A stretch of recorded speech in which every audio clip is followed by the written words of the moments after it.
Maya Payaldo Kabalen, isang masarap na balita para sa mga food lovers or should I say sa mga naghahanap ng Japanese food dyan.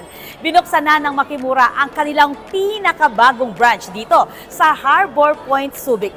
This is the 13th branch of the restaurant sa buong Luzon. Patunay lang na dumadami ang tumatangkilik sa signature Japanese fusion. And don't worry ha, bukas pa rin ang kanilang Makimura Bar Restaurant sa labas ng mall para sa mga naghahanap naman ng chill dining experience. Tara! From Pampanga to different parts of Luzon, Makimura Ramen continues to expand steadily, confidently, and always with the same mission to serve affordable yet quality Japanese-inspired comfort food. Alam nyo, in a market na puno ng international ramen chains, Makimura stands out because of one thing: consistency.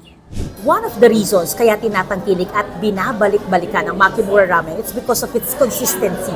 Maintained yung quality ng lasa. Last, of course, affordability. At kahit may bagong branch sa loob ng mall, Makimura still sustains its iconic Makimura Ramen Bar outside para sa mga mas gusto yung chill, alfresco, street-style ramen night vibes.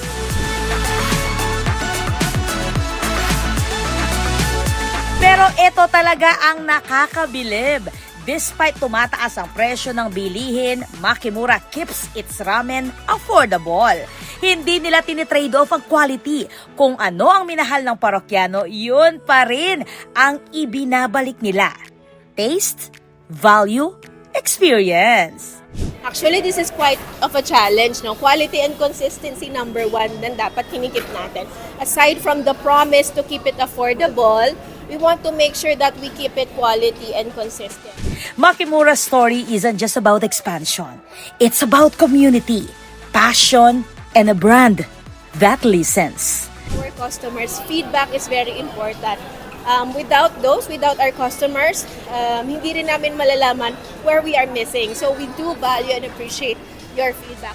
The customers are the heart of the business, and they're the reason why Makimura continues to grow across Luzon. So guys, kung nandito kayo sa Subic, drop by Makimura Ramen's newest branch here at Harbor Point. Same comforting bowls, same friendly price, now in a fresh new spot.